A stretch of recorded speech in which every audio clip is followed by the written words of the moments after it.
பிதா, குமாரன், பரிசுத்த ஆவியின் நாமம் நம் அனைவரையும் ஆசீர்வதித்து காப்பதாக. ஆமேன். நாம் யாவரும் ஆண்டவரை நோக்கி ஜெபம் செய்வோம். அன்பு நிறைந்த கடவுளே, திருத்துவ பண்டிகைக்கு பின்வரும் 19ஆம் ஞாயிற்றுக்கிழமைக்காக உமக்கு நாங்கள் நன்றி செலுத்தி நாங்கள் ஜெபிக்கிறோம் ஐயா.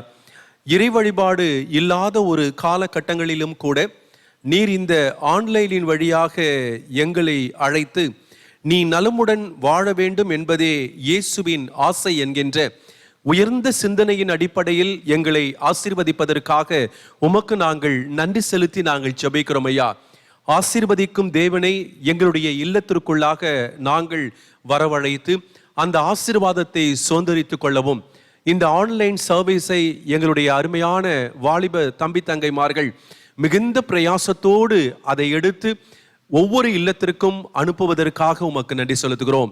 வாரும் தூய ஆவியானவரே, இந்த ஓய்வு நாள் முழுவதும் தெய்வ பிரசனம் கூட இருக்க வேண்டும் என்று மன்றாடுகின்றோம். நாங்கள் பாடுகின்ற பாடல்கள் உம்முடைய நாமத்தை மைமைப்படுத்தவும், நீர் கொடுக்கின்ற திருவசனங்கள் எங்களை ஆன்மீக பாதையில் வழிநடத்த வேண்டும் என்று மன்றாடுகின்றோம். இறை வழிபாடின் துவக்கம் முதல் நிறைவு மட்டுமாக உம்முடைய பிரசன்னம் எங்களை ஆசீர்வதித்து வழிநடத்த வேண்டுமாய் இயேசுவின் நாமத்தில் ஜெபிக்கிறோம் நல்ல பிதாவே, ஆமேன்.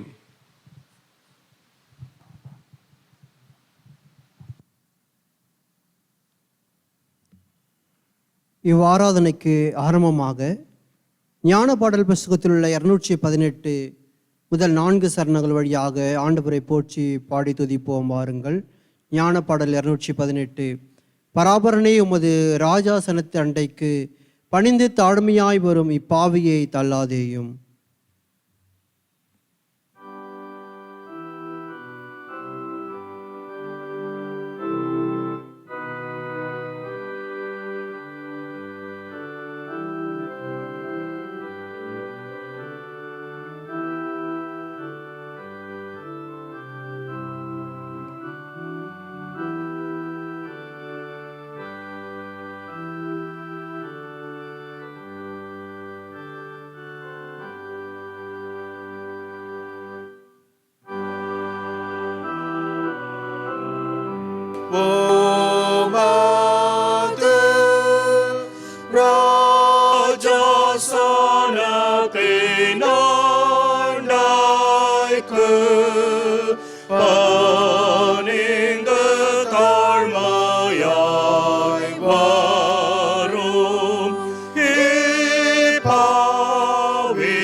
என் ஆத்துமா காத்தாய் ஓமாத மானாவினாலே போஷித்து ஏனேழாய் தேகத்தாயோம் தீனம்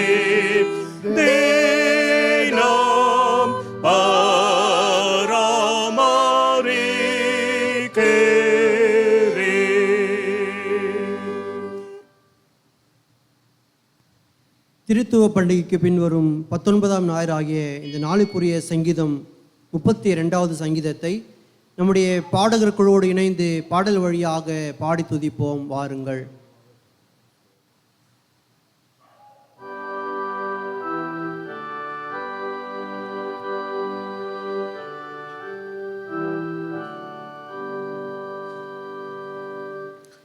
எவனுடைய மீறுதல் மன்னிக்கப்பட்டதோ,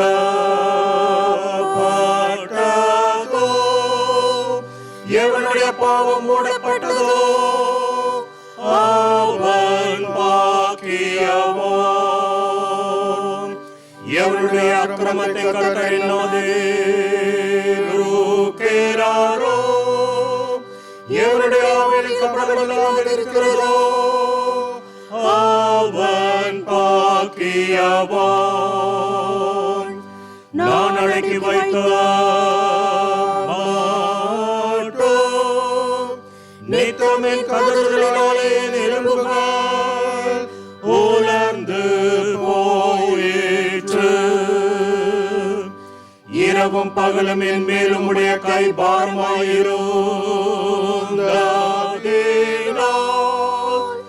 என் சாரம் உஷ்ண கால வறட்சி போல வறண்டு போயிற்று. நான் என் அக்கிரமத்தை மறைக்காமல் என் பாவத்தை உமக்கு அறிவித்தேன். என் மீறுதலை கர்த்தருக்கு அறிக்கையிடுவேன் என்றே தேவரீர் என் பாவத்தின் தோஷத்தாய் மன்னித்தீர்.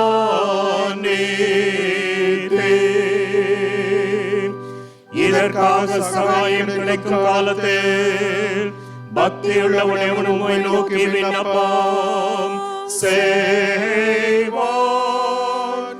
அப்பொழுது மிகுந்த ஜலப்பிரவாகம் வந்தாலும் அது அவனை அணுகாது. நீர் எனக்கு மறைவிடமாயிருக்கிறீர்.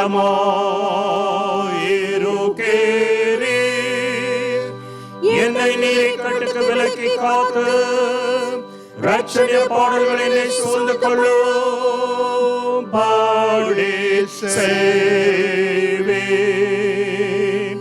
நான் உனக்கு போதித்து நீ நடக்க வேண்டிய வழியை உனக்கு காட்டுவேன். உன்மேல் என் கண்ணை வைத்து உனக்கு ஆலோசனை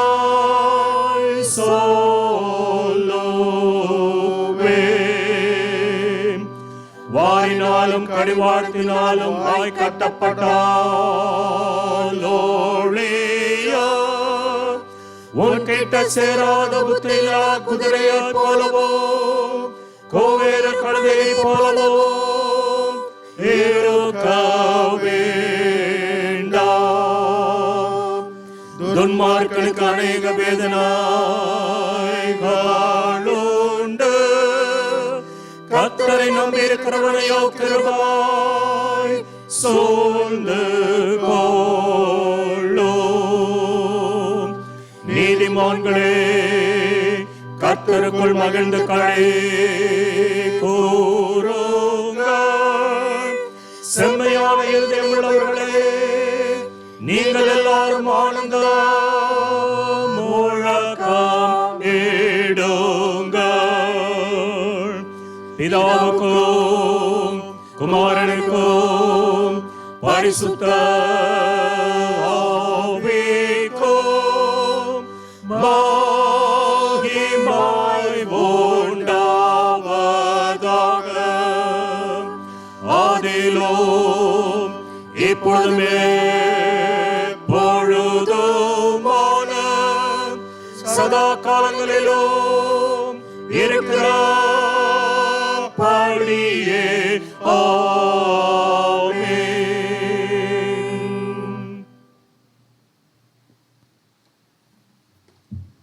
நாம் கண்களை மூடி ஆண்டவர் நோக்கி ஜெபம் செய்வோம். திரியேக பராபரனாகிய கர்த்தாவே, தேவரீருடைய மேய்ச்சலின் ஆடுகளாகிய நாங்கள் உம்மை வணங்கி போற்றி முது திருவார்த்தையை கேட்டறிந்து கிருபையும் ஆசீர்வாதத்தையும் பெறும்படி இங்கே கூடியிருக்கின்றோம். கர்த்தாவே, நாங்கள் உமது திருவார்த்தையை ஆவலோடு கேட்டு அதன் வழியாக ஆத்தும பலம் பெற்று எங்கள் வாழ்க்கையை உமது நாமம் மகிமைப்படுத்தும்படி நடத்த பரிசுத்த ஆவியானவர் கொண்டு எங்களுக்கு துணை செய்தல வேண்டும் என்று எங்கள் இரட்சகராகிய இயேசு கிறிஸ்துவின் வழியாக உம்மை வேண்டிக் கொள்கிறோம் சுவாமி. ஆமென். நாம் மீண்டும் கர்த்தருடைய நாமத்துக்கு புகழ்ச்சிக்காக ஞான பாடல் புஸ்தகத்தில் உள்ள 198வது பாடல், ஞான பாடல் 198 முதல் 4 சரணங்கள் வழியாக போற்றி துதிப்போமாறுங்கள். என்னை விடாதேயும் கர்த்தாவே, மோட்சம் மட்டும் உமது கைகளால் இப்பிள்ளையை நடத்தும். இரக்கமாய் நீர் என் வெளிச்சமும் என் பாதுகாப்புமே, என்னை விடாதேயும்.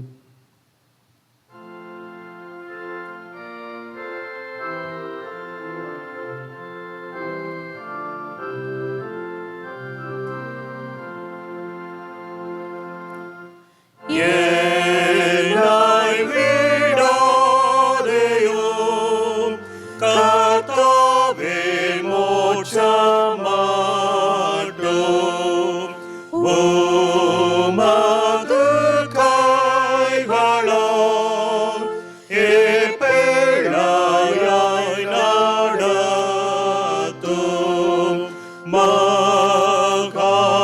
இப்பிள்ளையை நடத்தும். நீரன் வெளிச்சமும் என் பாதுகாப்புமே, என்னை விடாதேயும். என்னை விடாதேயும். நான் பாவத்தில் விழுந்து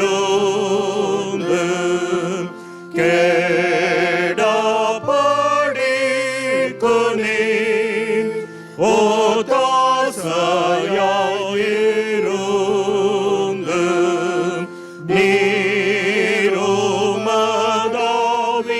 நீருமதாவியால் என்னை தேடவும். அன்புள்ள கர்த்தரே, என்னை விடாதேயும். என்னை விடாதேயும். என்றுமை கருத்தாக நான் கெஞ்சி கேட்கிறேன். பிசாசு பலமாக என்னை நெருங்கினார். நீ துணையாயிரும். என் சோதனைகளே,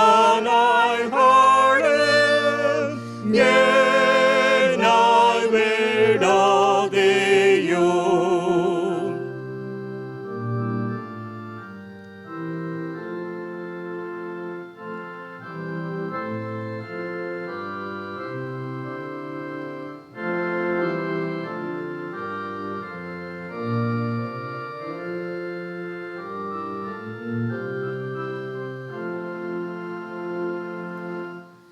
என்னை விடாதேயும்.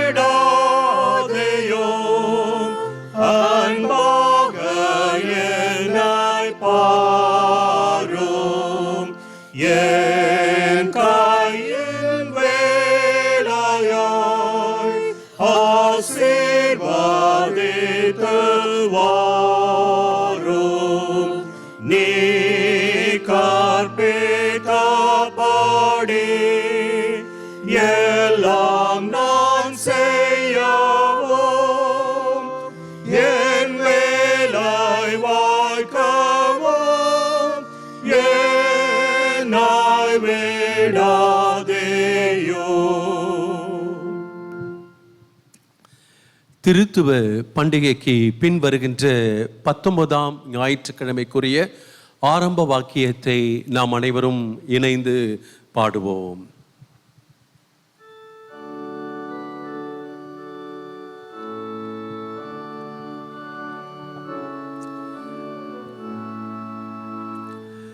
நானே ஜனத்தின் இரட்சகர் என்று கர்த்தர் சொல்லுகிறார். கூப்பிடுகிறவர்களுக்கு கர்த்தர் செவி சாய்க்கிறார்.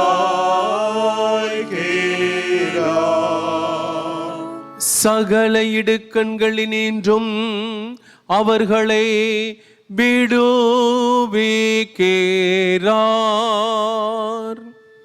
என்றென்றும் உள்ள சதா காலங்களிலும் அவரே நம்முடைய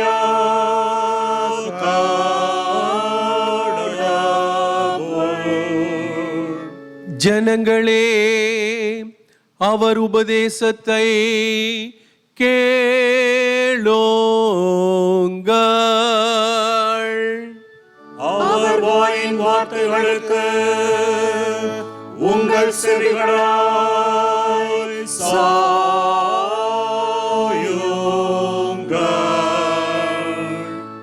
பிதாவுக்கும் குமாரனுக்கும் பரிசுத்த ஆவியானவருக்கும் மகிமாய் உண்டாவதாக.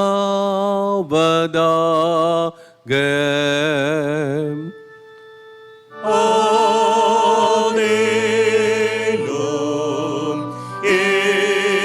எப்போதும்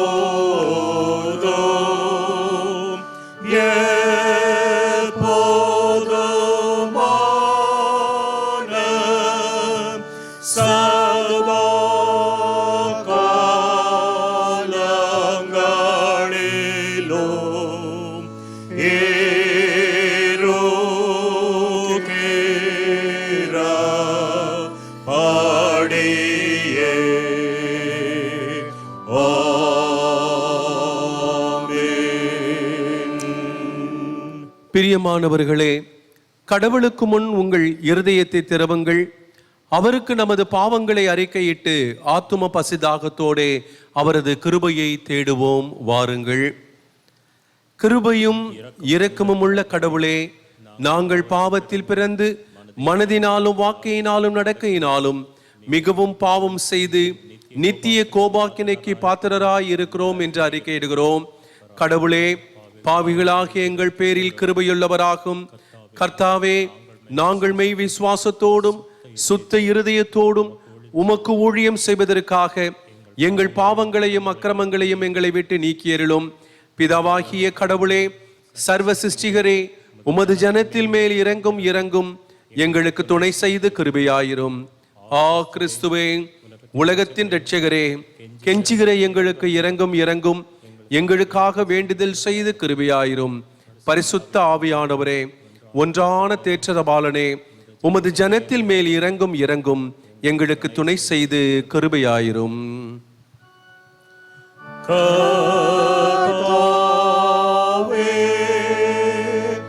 எங்களுக்கு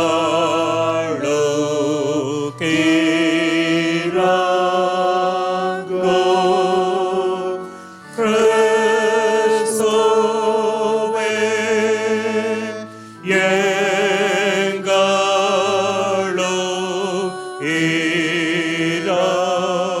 இரங்கும். கர்த்தாவே,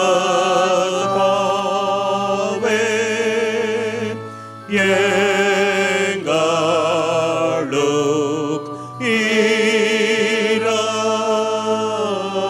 இரங்கும்.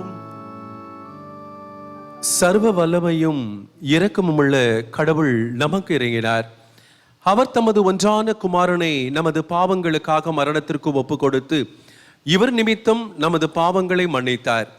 இவருடைய நாமத்தின் பேரில் விசுவாசிக்கிற யாவருக்கும் தமது பிள்ளைகள் ஆகிறதற்கு அதிகாரம் கொடுத்து அவர்களுக்கு தமது பரிசுத்த ஆவியை தரவும் வாக்குத்தத்தம் பண்ணினார்.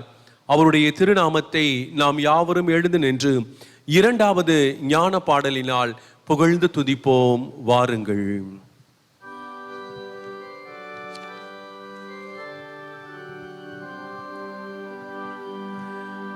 உன்னதங்களில் இருக்கிற பராபரனுக்கு மகிமாயோம், பூமியிலே சமாதானமோம், மனிதர் பேரிலே பிரியமும் உண்டாவதாக.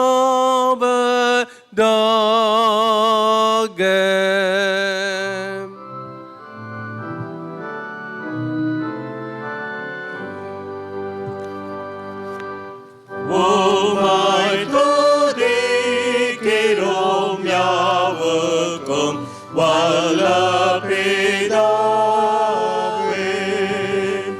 உம்மை பணிகிறோம் சுவாமி ராஜாவே ராஜாவே.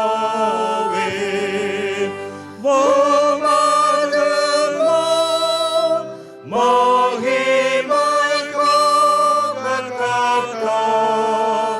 ஸ்தோத்திரம் சொல்லுகிறோமே.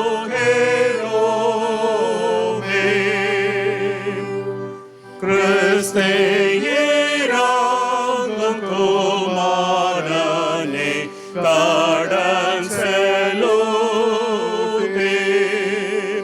லோகத்தின் பாவத்தை நீக்கிடும் தேவாட்டு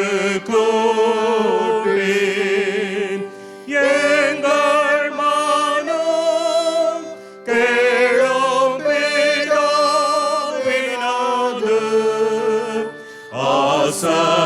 ஆசனத்தோழா இறங்கும்.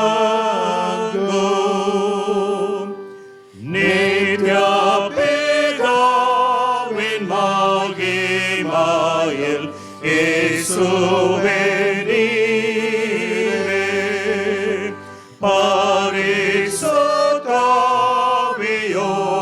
பரிசுத்தாவியோடேகமாய் ஆளுகிறீரே.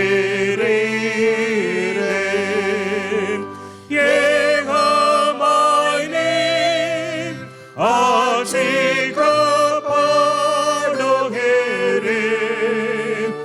உன்னத கர்த்தரே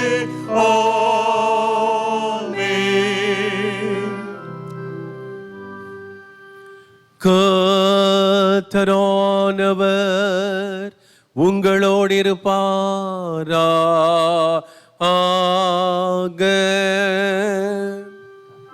அவர் உமது ஆவியோடும் இருப்பாராக.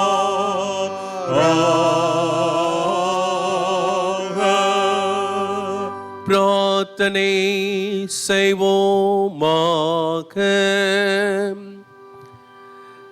சர்வ வல்லமையும் மிகுந்த இரக்கமுள்ள கடவுளே, எவ்வகையான கேட்டினின்றும் நீர் உமது கிருபையால் எங்களை விலக்கி காத்து, நாங்கள் சரீர பிரகாரமாகவும் ஆத்தும பிரகாரமாகவும் ஆயத்தம் உள்ளவர்களாக தேவரீருக்கு அடுத்தவைகளை விருப்புடன் மகிழ்ச்சியுடன் நிறைவேற்ற கிருபை செய்திரள வேண்டும் என்று உம்மோடும் பரிசுத்த ஆவியோடும் என்றென்றைக்கும் ஜீவித்து அரசாழுகிற எங்கள் நாதர் இயேசு கிறிஸ்துவின் வழியாய் உம்மாய் வேண்டி கொள்ளுகிறோம் சுவாமி.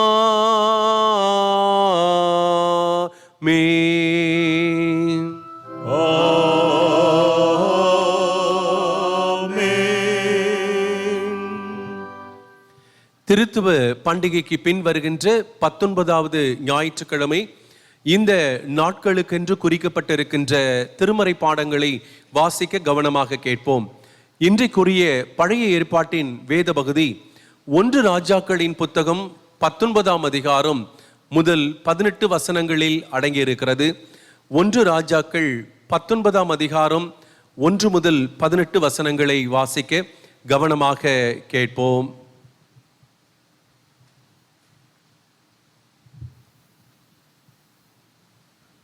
இந்த நாளுக்கென்று வாசிக்கும்படியாக தெரிந்து கொள்ளப்பட்ட பழைய ஏற்பாட்டு பகுதி, அது 1 ராஜாக்களின் புத்தகம் 19ஆம் அதிகாரம் வசனங்கள் 1 முதல் 18 முடிய.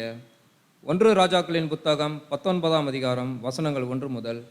எலியா செய்த எல்லாவற்றையும் அவன் தீர்க்கதரிசிகள் எல்லாரையும் பட்டயத்தாலே கொன்று போட்ட செய்தி அனைத்தையும் ஆகாப் ஏசபேலுக்கு அறிவித்தான். அப்பொழுது ஏசபேல் எலியாவினிடத்திற்கு ஆள் அனுப்பி, அவர்களில் ஒவ்வொருவனுடைய பிராணனையும் செய்யப்பட்டது போல நான் நாளை இந்நேரத்தில் உன் பிராணனுக்கு செய்தாலொழிய தேவர்கள் அவனுக்கு சரியாகவும் அதற்கு அதிகமாகவும் எனக்கு செய்ய கடவர்கள் என்று சொல்ல சொன்னான். அவனுக்கு அது தெரிந்தபோது எழுந்து தன் பிராணனை காக்க யூதாவை சேர்ந்த பெயர்செபாவுக்கு புறப்பட்டு போய் தன் வேலைக்காரனை அங்கே நிறுத்திவிட்டான். அவன் வனாந்திரத்தில் ஒரு நாள் பிரயாணமாய் போய் ஒரு சூறைச் செடியில் உட்கார்ந்து, நான் சாக வேண்டும் என்று கோரி, போதும் கர்த்தாவே, என் ஆத்மாவை எடுத்துக்கொள்ளும், நான் என் பிதாக்களை பார்க்கிலும் நல்லவன் அல்ல என்று சொல்லி ஒரு சூறைச் செடியின் கீழ் படுத்துக்கொண்டு நித்திரை பண்ணினான். அப்பொழுது ஒரு தூதன் அவனை தட்டி எழுப்பி, எழுந்திரு, போஜனம் பண்ணு என்றான். அவன் விழித்து பார்க்கிறபோது, இதோ தழலில் சுடப்பட்ட அடையும் தலைமாட்டில் இருந்தது. அப்பொழுது அவன் புசித்து குடித்து திரும்ப படுத்து கொண்டான். கர்த்தருடைய தூதன் திரும்ப 2ஆம் தரம் வந்து அவனை தட்டி எழுப்பி, எழுந்திருந்து போஜனம் பண்ண வேண்டிய பிரயாணம் வெகு தூரம் என்றான். அப்பொழுது அவன் எழுந்திருந்து புசித்து குடித்து அந்த போஜனத்தின் பலத்தினால் 40 நாள் இரவு பகல் ஓரேப் என்னும் தேவனுடைய பர்வதம் மட்டும் நடந்து போனான். அங்கே அவன் ஒரு கெபிக்குள் போய் தங்கினான். இதோ கர்த்தருடைய வார்த்தை அவனுக்கு உண்டாய், அவர், எலியாவே, இங்கே உனக்கு என்ன காரியம் என்றார். அதற்கு அவன், சேனைகளின் தேவனாகிய கர்த்தருக்காக வெகு பக்தி வைராக்கியமாயிருந்தேன். இஸ்ரவேல் புத்திரர் உமது உடன்படிக்கையை தள்ளிவிட்டார்கள். உம்முடைய பலிபீடங்களை இடித்து உம்முடைய தீர்க்கதரிசிகளை பட்டயத்தினால் கொன்று போட்டார்கள். நான் ஒருவன் மாத்திரம் மீதியாய் இருக்கிறேன், என் பிராணனை வாங்க தேடுகிறார்கள் என்றான். அப்பொழுது அவர், நீ வெளியே வந்து கர்த்தருக்கு முன்பாக பர்வதத்தில் நில் என்றார். அப்பொழுது இதோ கர்த்தர் கடந்து போனார். கர்த்தருக்கு முன்பாக பர்வதங்களை பிளக்கிற கண்மலைகளை உடைக்கிறதுமான பலத்த பெருங்காற்று உண்டாயிற்று. ஆனாலும் அந்த காற்றிலே கர்த்தர் இருக்கவில்லை. காற்றிற்கு பின் பூமி அதிர்ச்சி உண்டாயிற்று. பூமி அதிர்ச்சியிலும் கர்த்தர் இருக்கவில்லை. பூமி அதிர்ச்சிக்கு பின் அக்கினி உண்டாயிற்று. அக்கினியிலும் கர்த்தர் இருக்கவில்லை. அக்கினிக்கு பின் அமர்ந்த மெல்லிய சத்தம் உண்டாயிற்று.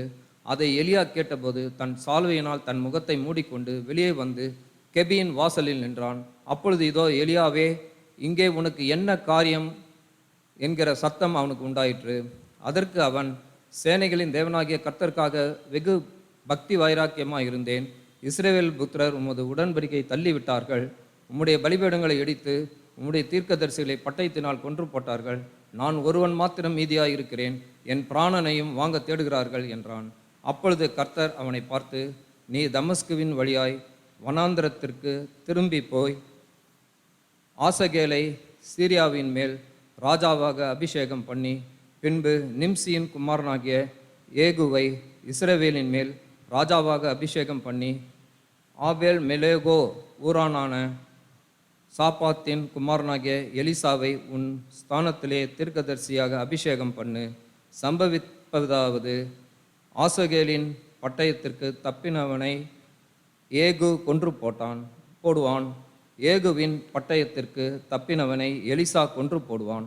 ஆனாலும் பாகாலுக்கு முடங்காதிருக்கிற முழங்கால்களையும் அவனை முத்தம் செய்யாதிருக்கிற வாய்களையும் உடைய 7000 பேரை இஸ்ரவேலிலே மீதியாக வைத்திருக்கிறேன் என்றார் என்பது.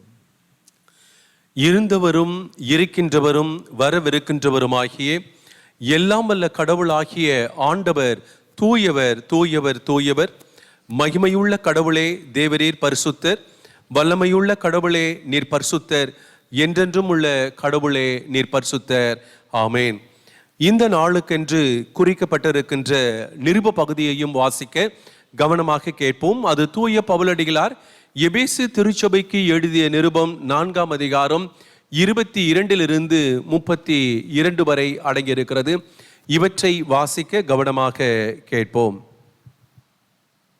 இந்த நாளுக்கென்று வாசிக்க தெரிவு செய்யப்பட்ட நிருப பகுதி அது எபேசிய 4ஆம் அதிகாரம் வசனங்கள் 22 தொடங்கி 32 முடிய வாசிக்க கேட்போம். அந்தபடி முந்தின நடக்கைக்குரிய மோசப்போக்கும் இச்சைகளாலே கெட்டுப்போகிற பழைய மனுஷனை நீங்கள் களைந்து போட்டு உங்கள் உள்ளத்திலே புதிதான ஆவி உள்ளவர்களாகி மெய்யான நீதியிலும் பரிசுத்தத்திலும் தேவனுடைய சாயலாக சிருஷ்டிக்கப்பட்ட புதிய மனுஷனை தரித்து கொள்ளுங்கள். அன்றியும் நாம் ஒருவருக்கொருவர் அவைங்களாக இருக்கிறபடியால் பொய்யை களைந்து அவனவன் பிறனுடைய மெய்யை பேச கடவன். நீங்கள் கோபம் கொண்டாலும் பாவம் செய்யாதிருங்கள். சூரியன் அஸ்தமிப்பதற்கு முன்னதாக உங்கள் எரிச்சல் தனியை கடவது. பிசாசுக்கு இடம் கொடாமலும் இருங்கள். திருடுகிறவன் இனி திருடாமல் குறைச்சல் உள்ளவனுக்கு கொடுக்கத்தக்கதாக தனக்கு உண்டாயிருக்கும்படி தன் கைகளினாலே நலமான வேலையை செய்து பிரயாசப்பட கடவன். கெட்ட வார்த்தை ஒன்றும் உங்கள் வாயிலிருந்து புறப்பட வேண்டாம். பக்தி விருத்திக்கு ஏதுவான நல்ல வார்த்தை உண்டானால் அதையே கேட்கிறவர்களுக்கு பிரயோஜனம் உண்டாகும்படி பேசுங்கள். அன்றியும் நீங்கள் மீட்கப்படும் நாளுக்கென்று முத்திரையாக பெற்ற தேவனுடைய பரிசுத்த ஆவியை துக்கப்படுத்தாதிருங்கள். சகலவிதமான கசப்பும் கோபமும் மூர்க்கமும் கூக்குரலும் தூஷணமும் மற்ற எந்த துர்குணமும் உங்களை விட்டு நீங்க கடவது. ஒருவருக்கொருவர் தயவாயும் மன உருக்கமாயும் இருந்து கிறிஸ்துவுக்குள் தேவன் உங்களுக்கு மன்னித்தது போல நீங்களும் ஒருவருக்கொருவர் மன்னியுங்கள் என்றார் என்பதுவே. ஆமென். வாசிக்கும்படியாக தெரிவு செய்யப்பட்ட நிருப பகுதி வாசித்து முடிந்தாயிற்று. கர்த்தர் தாமே இந்த வார்த்தைகளை நம்முடைய இருதயத்தில் நித்திய வாழ்வுக்கென்று திடப்படுத்தி காப்பாராக. ஆமென்.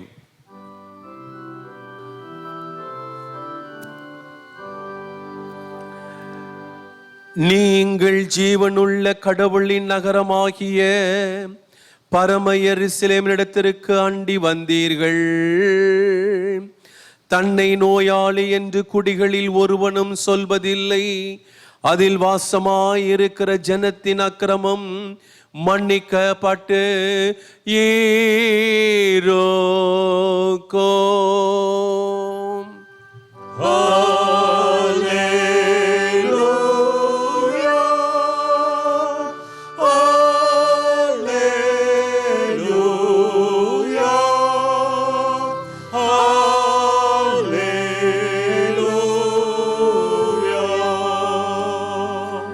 இந்த நாளுக்கென்று குறிக்கப்பட்டிருக்கிற சுவிசேஷ பகுதியையும் வாசிக்க கவனமாக கேட்போம். அது மத்தேயு எழுதிய சுவிசேஷம் 9ஆம் அதிகாரம் முதல் 8 வசனங்களில் அடங்கியிருக்கிறது. மத்தேயு 9ஆம் அதிகாரம் முதல் 8 வசனங்கள். இயேசு படவில் ஏறி கடலை கடந்து தமது சொந்த ஊருக்கு வந்தார். அங்கே படுக்கையில் கிடந்த ஒரு திமிர்வாதக்காரனை அவரிடம் கொண்டு வந்தார்கள். இயேசு அவர்கள் விசுவாசத்தை கண்டு திமிர்வாதக்காரரிடம், மகனே தைரியமாயிரு, உன் பாவங்கள் மன்னிக்கப்பட்டன என்றார். வேத பாரகரில் சிலர் இவர் தேவதூஷணம் பேசுகிறான் என்று தங்களுக்குள் சொல்லிக் கொண்டார்கள். இயேசு அவர்கள் சிந்தனைகளை அறிந்து, உங்கள் இருதயங்களில் பொல்லாதவைகளை சிந்திக்கிறது என்ன? உன் பாவங்கள் மன்னிக்கப்பட்டனவென்று சொல்வதோ எழுந்து நடவென்று சொல்வதோ எது எளிது? ஆயினும் பூமியிலே பாவங்களை மன்னிக்க மனுஷகுமாரனுக்கு அதிகாரம் உண்டு என்பதை நீங்கள் அறிய வேண்டும் என்று சொல்லி திமிர்வாதக்காரிடம், நீ எழுந்திரு, உன் படுக்கையை எடுத்துக்கொண்டு உன் வீட்டுக்கு போ என்றார். அவன் எழுந்து தன் வீட்டுக்கு போனான். அதை கண்ட ஜனங்கள் திகிலடைந்து மனுஷருக்கு இப்படிப்பட்ட அதிகாரம் கொடுத்த கடவுளை மகிமைப்படுத்தினார்கள் என்றார் என்பதுவே.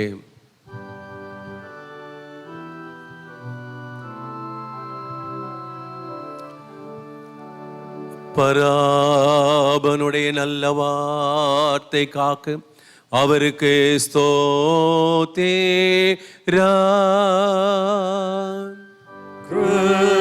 கிறிஸ்துவே உமக்கு ஸ்தோத்திரம்.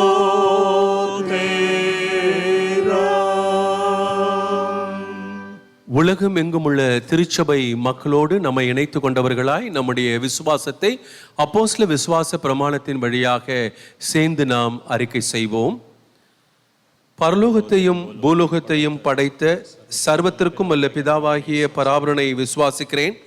அவருடைய ஒன்றான குமாரனாகிய நம்முடைய நாதர் இயேசு கிறிஸ்துவை விசுவாசிக்கிறேன். இவர் பரிசுத்த ஆவியினால் கர்ப்பமாக உற்பவித்து கன்னி மரியாளிடத்தில் பிறந்து பொந்தியின் பிலாத்து என்கிறவன் கீழ் பாடுபட்டு சிலுவையில் அறையுண்டு மரித்து அடக்கம் பண்ணப்பட்டார். பாதாளத்தில் இறங்கி 3ஆம் நாள் மரித்தோரிடத்திலிருந்து உயிர்த்தெழுந்து அருளினார். பரமண்டலத்திற்கு ஏறி சர்வத்திற்கும் வல்ல பிதாவாகிய பராபரனுடைய வலது பாசத்தில் இருக்கிறார். அவ்விடத்திலிருந்து ஜீவனுள்ளோரையும் மரித்தோரையும் நடுதெருக்க வருவார். பரிசுத்த ஆவியானவரை விசுவாசிக்கிறேன். பொதுவான பரிசு சபையும் பரிசுத்த வாண்டை ஐக்கியமும் பாவ மன்னிப்பும் சரீர உயிர்த்தெழுதலும் நித்திய ஜீவனும் உண்டென்று விசுவாசிக்கிறேன். ஆமேன். நாம் யாவரும் அறிக்கை செய்த இந்த விசுவாசத்தில் வாழ்வில் முடிவு பரியந்தம் நிலைத்திருக்க ஆண்டவர் நமக்கு அருள் செய்வாராக. ஆமேன். இது நன்றி செலுத்துகின்ற நேரமாக இருக்கிறது. இவ்வாரத்தில் தங்களுடைய பிறந்த நாள் திருமண நாளை காணுகிற பிள்ளைகளை நினைவு கூர்ந்து நாம் ஜெபிக்கலாம். இன்று Mrs Anita Rajendran, doctor Ruban Vijay Thirumeni, mister Jeevaraj. 11ஆம் தேதி mister Jerome Robinson, Mrs Priyanka Samuel, mister Ruban Rajkumar, Mrs Caroline Daniel. 12ஆம் தேதி Mrs Judy Catherine Selvan, Mrs Anna Shobana. 13ஆம் தேதி ரெவரண்ட் டாக்டர் ஜேசுதாஸ் DW. 14ஆம் தேதி செல்வி Megan Grace, mister Alfred D. 15ஆம் தேதி செல்வி Anika David, Mrs Cynthia Anand Babu, mister Praveen Daniel, mister Jaden Victor Savarirayan, reverend doctor P Manoharan. 16ஆம் தேதி மிஸ்டர் சகரியாஸ் நாகலிங்கம். இவர்கள் தங்களுடைய பிறந்த நாளை காணுகிறார்கள். இவ்வாரத்தில் தங்களுடைய திருமண நாளை காணுகிற பிள்ளைகள் 10ஆம் தேதி Mr Leslie Irudayaraj, Mrs Annie Hopriya. 11ஆம் தேதி Mr Jayakumar D, Mrs Anitha. இவர்கள் தங்களுடைய திருமண நாளை காணுகிறார்கள். நேற்று 9ஆம் தேதி நம்முடைய தமிழ் சுவிசேஷ லூத்தரன் திருச்சபையினுடைய மூத்த ஆயரும் நம்முடைய ஆலயத்தில் பணியாற்றி மதுரையில் பணியாற்றி கொண்டிருக்கிற ரெவரண்ட் டாக்டர் DES அருள்சந்திரன் ஐயா அவர்கள் தன்னுடைய பிறந்த நாளை காணும்படியாக கர்த்தர் அருள் செய்திருக்கிறார். ஆகவே இந்த நன்றி செலுத்துகின்ற நேரத்தில் அருமையான ஆயர் அவர்கள் ரெவரண்ட் டாக்டர் DES அருள்சந்திரன் ஐயா அவர்களுடைய எதிர்கால வாழ்விற்கும் பணிக்காகவும் நாம் நன்றி செலுத்தி நாம் ஜெபிக்கலாம். குறிப்பாக அக்டோபர் மாதம் 10ஆம் தேதி இன்று நம்முடைய ஆலயத்தைச் சேர்ந்த பிள்ளைகள், தமிழ் சுவிசேஷ லூத்தரன் திருச்சபையின் பிள்ளைகள் சிவில் சர்வீஸ் எக்ஸாம் அவர்கள் சந்திக்க இருக்கிறார்கள். நம்முடைய ஆலயத்தில் இந்த ஆன்லைன் ப்ரோக்ராமிற்கு மிக உறுதுணையாக இருக்கக்கூடிய ஜஷ்வா சின்னப்பராஜ் எட்வர்ட் அவர்கள் இந்த தேர்வை சந்திக்க இருக்கிறார்கள். அவ்விதமாக தாம்பரத்தில் இருக்கக்கூடிய மெர்சி ஜானட் பிரசன்னா அவர்கள் இந்த சிவில் சர்வீஸ் எக்ஸாமிலே தன்னை இணைத்துக் கொள்ள இருக்கிறார்கள். நம்முடைய கனவு IAS, IFS, IRS, IPS போன்ற உயர்ந்த படிப்புகள் படித்து தமிழ் சுவிசேஷ லூத்தரன் திருச்சபைக்கும் கர்த்தருடைய வருகைக்கும் அடையாளமாக பிள்ளைகள் மாற வேண்டும் என்று சொல்லி இந்த தேர்வில் பங்கு பெறுகின்ற ஆண்டவரை சொந்த இரட்சகராக ஏற்றுக்கொண்டிருக்கிற இந்த பிள்ளைகள் வெற்றி அடைவதற்காக ஆண்டவருக்கு நன்றி செலுத்தி நாம் ஜெபத்தில் நம்மை இணைத்துக் கொள்ளுவோம். நன்றியால் நெஞ்சம் நிறைந்திடுதே என்ற பாடலை பாடி இவர்களுக்காக ஆண்டவரை நோக்கி நாம் ஜெபம் செய்வோம்.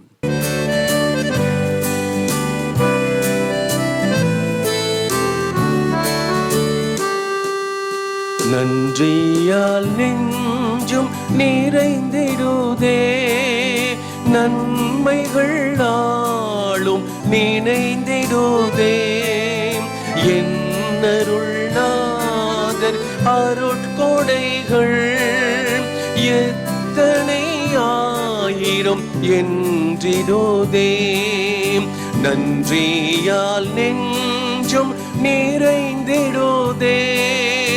ஆ ஆ ஆ ஆ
சொல்லுடன் ராகங்கள், துன்புறும் வேளையில் துணை கரங்கள், துதித்திட சொல்லுடன் ராகங்கள், நன்றியால் நெஞ்சம் நிறைந்திடுதே, நன்மைகள் நாளும் நினைந்திடுதே, என்னருள்ளாதர் அருட்கொடைகள் எத்தனை ஆயிரம் என்றிடுதே, நன்றியால் நெஞ்சம் நிறைந்திடுதே.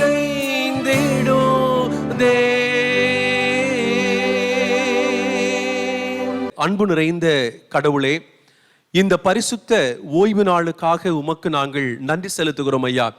எப்பொழுது பரிசுத்த ஓய்வு நாள் வரும் என்று சொல்லி எங்களை நீர் ஆசீர்வதித்து பிறந்த நாள் திருமண நாளை காணவும், உம்முடைய கைகளிலிருந்து எண்ணற்ற நன்மைகளை பெற்று அவற்றை அனுபவித்திருக்கிறது முன்பாக கர்த்தருடைய சன்னிதானத்திலே நன்றிகளை ஏறெடுத்து அதற்கு பிறகாக இவற்றை அனுபவிக்க வேண்டும் என்கின்ற கிறித்துவ ஒழுங்கை நிறைவேற்றினதற்காக உமக்கு நன்றி. பிறந்த நாள் திருமண நாளை காணுகிற உம்முடைய இறை மக்களை நீர் ஆசீர்வதிக்க வேண்டும் என்று மன்றாடுகின்றோம். தமிழ் சுவிசேஷ லூத்தரன் திருச்சபையில் பணியாற்றி ஓய்வு பெற்றிருக்கின்ற ரெவரண்ட் டாக்டர் ஜேசுதாஸ் DW ஐயா அவர்களுக்காகவும், அருமையான ரெவரண்ட் டாக்டர் P மனோகரன் ஐயா அவர்களுக்காக ஜெபிக்கிறோம். எங்களுடைய தமிழ் சுவிசேஷ லூத்தரன் திருச்சபை அன்புநாதர் ஆலயத்தைச் சேர்ந்த இவர்களை கர்த்தர் உம்முடைய செட்டைகளின் மறைவுக்குள்ளாக மறைத்து, கர்த்தருடைய ஆலயத்தில் நாட்டப்பட்டவர்கள் முதிர் வயதிலும் கனி கொடுத்து புஷ்டியும் பசுமையுமாய் இருப்பார்கள் என்கின்ற ஆசீர்வாதத்தை இந்த ஆயர் பெருமக்கள் சுதந்திரித்துக் கொண்டு இன்னும் அவர்கள் எங்களுடைய ஆலயத்திற்கும் ஆண்டவருடைய வருகைக்கும் இவர்களை எடுத்து பயன்படுத்த வேண்டும் என்று மன்றாடுகின்றோம். டாக்டர் DS அருள்சந்திரன் ஐயர் அவர்களுக்காக ஜெபிக்கிறோம். இதுவரை நீர் பாராட்டி வந்த அன்புக்காக இரக்கத்திற்காக நன்றி. ஆயர் அவர்களையும் அவருடைய திருப்பணிகளையும் எதிர்கால ஊழியங்களையும் இன்னும் அதிகமாக ஆசீர்வதிக்க வேண்டும் என்று மன்றாடுகின்றோம். எங்களுடைய ஆலயத்தினுடைய செயலர் அவர்களுக்காக நன்றி செலுத்துகிறோம். அருமையான சகோதரர் மிஸ்டர் ஜெயக்குமார், மிஸ்ஸஸ் அனிதாவுக்காக நன்றி செலுத்துகிறோம். நாளை தங்களுடைய திருமண நாளை காணுகிற இந்த தம்பதிகளை கர்த்தர் நீர் ஆசீர்வதித்து அநேக திருமண நாளை காணவும், அவர்களுக்கு புதுபலன் புது சுகத்தினாலே நீர் இடைக்கட்டி கொள்ளவும், அருமையான மகள் மருமகன் பேரனையும் மகனையும் கர்த்தர் ஆசீர்வதித்து நீர் பலப்படுத்த வேண்டும் என்று மன்றாடுகின்றோம். ஆண்டவரே, இன்று சிவில் சர்வீஸ் எக்ஸாமுக்குள் கடந்து போகிற ஜிஷ்வா சின்னப்பராஜ் எட்வர்ட்காகவும் மெர்சி ஜேனட் பிரசன்னாவுக்காக ஜெபிக்கிறோம். பிள்ளைகளை கர்த்தர் நீர் ஆசீர்வதித்து ஆண்டவரே, பிள்ளைகள் வெற்றியை பெற்று இந்த பயிற்சிக்குள் தங்களை இணைத்துக் கொண்டு எதிர்காலங்களிலும் ஆண்டவர் இயேசுவனுடைய நல்ல திருப்பணிகளை நிறைவேற்ற நிற்கிறவை செய்யும்.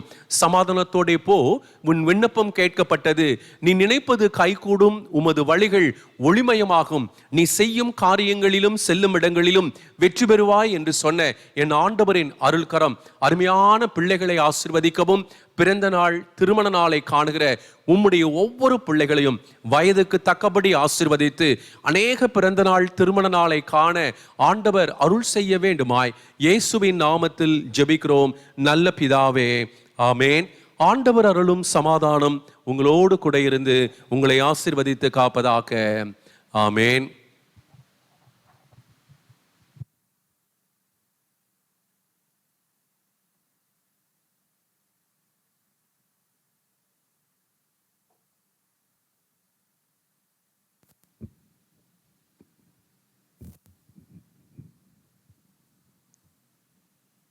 நாம் மீண்டும் நாமத்துக்கு மகிமைக்காகவும் அருளுரைக்கு நம்மை ஆயத்தப்படுத்திக் கொள்ள வண்ணமாகவும் ஞான பாடல் புஸ்தகத்துள்ள 171வது பாடல் முதல் 3 சரணங்களை பாடி கடவுள் நாமத்தை போற்றி துதிப்போம். வாருங்கள். ஞான பாடல் 171. ரட்சிப்பு சுத்த தயவால் உண்டான தெய்வ தத்தம், அது நாம் செய்த தர்மத்தால் வரும் என்பது அவத்தம். பூலோகத்தின் கடன்களை செலுத்தி தீர்த்த இயேசுவை அண்ணார்ந்து பார்க்க வேண்டும்.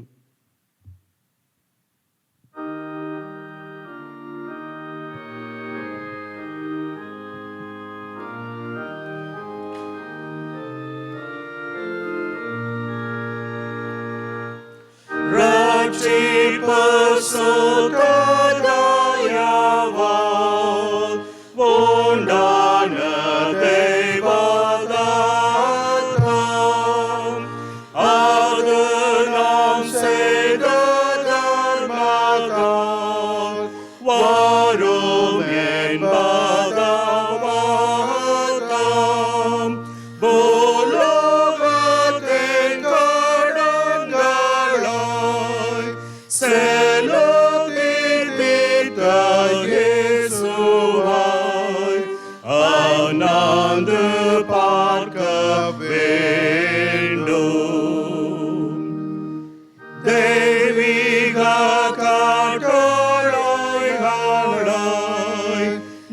நாம் கை கொள்ளாதே விட்டு துஸ்வபாவத்தாலாகாதவராய் எப்போதும் நடப்பேற்கு கர்த்தாவை கோபமாக்கினோம் நிர்பந்தத்தாய் சம்பாதித்தோம் சீர்கேடு பெருகிற்று.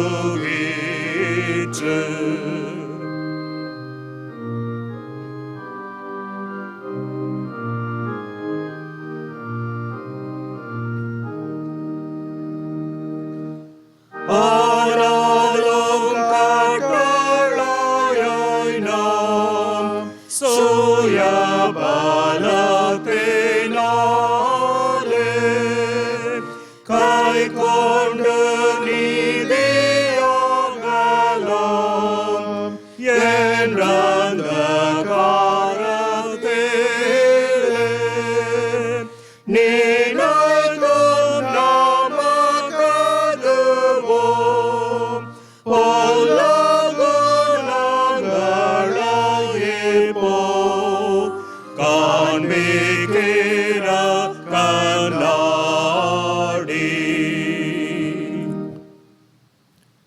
நம்முடைய பிதாவாகிய கடவுளிடமிருந்தும் ஆண்டவராகிய இயேசு கிறிஸ்துவிடமிருந்தும் உங்கள் யாவருக்கும் கிருபையும் சமாதானமும் உண்டாவதாக. ஆமேன். திருத்துவ பண்டிகைக்கு பின் வருகின்ற 19ஆம் ஞாயிற்றுக்கிழமை இந்த நாளுக்கென்று வாசிக்கும்படியாக தெரிவு செய்யப்பட்ட அருளுரை பகுதி அது யாக்கோப்புக்கு எழுதிய நிருபம் 5ஆம் அதிகாரம் 13-20 வசனங்களில் அடங்கியிருக்கிறது. யாக்கோப்பு 5ஆம் அதிகாரம் 13-20 வசனங்கள். உங்களுள் யாரேனும் துன்புற்றால் இறைவேண்டல் செய்யட்டும், மகிழ்ச்சியாயிருந்தால் திருப்பாடல்களை இசைக்கட்டும். உங்களுள் யாரேனும் நோயுற்றிருந்தால் திருச்சபையின் மூப்பர்களை அழைத்து வாருங்கள். அவர்கள் ஆண்டவரது பெயரால் அவர் மீது எண்ணெய் பூசி இறைவனிடம் வேண்டுவார்கள். நம்பிக்கையோடு இறைவனிடம் வேண்டும்போது நோயுற்றவர் குணமாவார். ஆண்டவர் அவரை எழுப்பி விடுவார். அவர் பாவம் செய்திருந்தால் மன்னிப்பு பெறுவார். ஆகவே ஒருவருக்கு ஒருவர் பாவங்களை அறிக்கை செய்து கொள்ளுங்கள். ஒருவர் மற்றவருக்காக இறைவனிடம் வேண்டுங்கள். அப்பொழுது குணமடைவீர்கள். நேர்மையாளருடைய வல்லமைமிக்க மன்றாட்டு பயன் விளைவிக்கும். எலியா நம்மை போன்ற எளிமையான மனிதர்தான். அவர் மழை பெய்யக்கூடாது என்று உருக்கமாக இறைவனிடம் வேண்டினார். 3 ஆண்டு 6 மாதம் மழை இல்லாது போயிற்று. மீண்டும் அவர் இறைவனிடம் வேண்டினார். வானம் பொழிந்தது, நிலம் விளைந்தது. என் சகோதர சகோதரிகளே, உங்களுள் ஒருவர் உண்மையை விட்டு நெறி தவறி அலையும் பொழுது வேறொருவர் அவரை மனம் திரும்ப செய்தால், தவறான நெறியிலிருந்து மனம் திரும்புகிறவர் அவரை அழிவிலிருந்து மீட்பார் என்பதையும் திரளான பாவங்களை போக்குவார் என்பதையும் தெரிந்து கொள்ளுங்கள் என்றார் என்பதுவே. தலைகளை தாழ்த்தி ஆண்டவரை நோக்கி ஜெபித்து கடவுள் கொடுக்கிற சிந்தனைகளை நாம் பெற்றுக்கொள்வோம். ஆண்டவரை நோக்கி ஜெபம் செய்வோம்.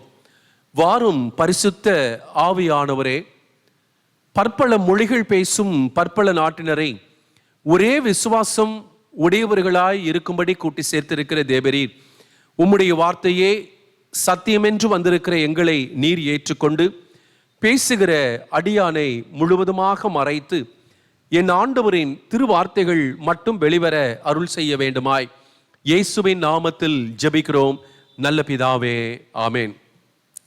கிறிஸ்துவுக்குள் அருமையான இறைமக்களே, ஆண்டவர் இயேசு கிறிஸ்துனுடைய ஈடு இணையற்ற திருப்பெயரின் நாமத்தில் உங்கள் யாவரையும் அன்போடு இந்த நேரத்தில் நான் வாழ்த்துகின்றேன்.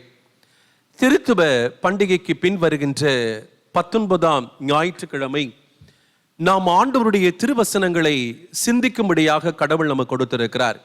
ஏற்கனவே நான் சொல்லியிருக்கிறேன், திருத்துவ பண்டிகைக்கு பின்வருகின்ற 18ஆம் ஞாயிற்றுக்கிழமையிலிருந்து 23வது ஞாயிற்றுக்கிழமை வரை நம்முடைய தலைப்பு ரன்னிங் டுவர்ட்ஸ் த கோல், லட்சியத்தை நோக்கிய ஓட்டத்தை நாம் ஓட வேண்டும்.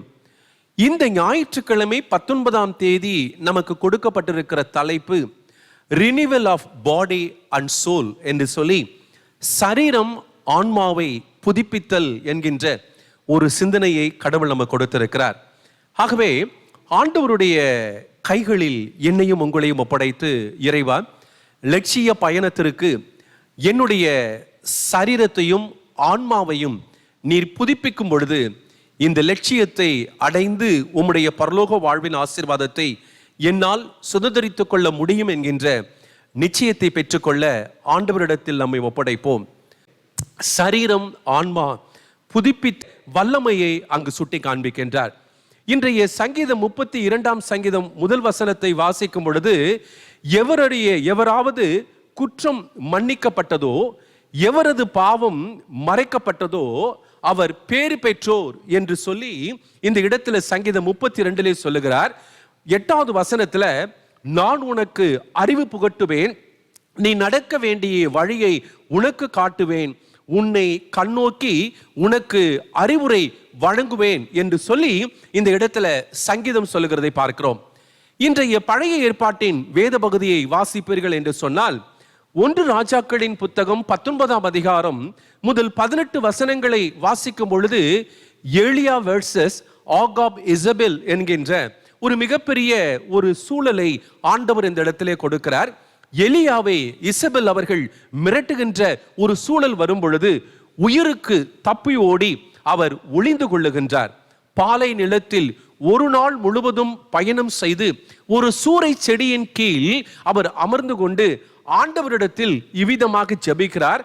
ஆண்டவரே, நான் சாக வேண்டும், ஆண்டவரே, நான் வாழ்ந்தது போதும், என் உயிரை எடுத்துக்கொள்ளும் என்று சொல்லி இந்த இடத்தில் எலியா ஜெபிக்கிறதை பார்க்கிறோம். ஆனால் என் ஆண்டவர் சொல்லுகின்றார், நான் முதலாவதாக சொன்னேன், நீ நலமுடன் வாழ வேண்டும் என்று என்பதே இயேசுவின் ஆசையாக இருக்கிறது என்று சொல்லி எலியாவுக்கு அப்பம் தண்ணீரை கொடுத்து 40 நாட்கள் இரவு பகல் அவர் நடந்து ஒரே மலையை அங்கு அடைந்து கடவுளின் சத்தத்தை கேட்கிறதை நாம் அங்கு பார்க்கிறோம்.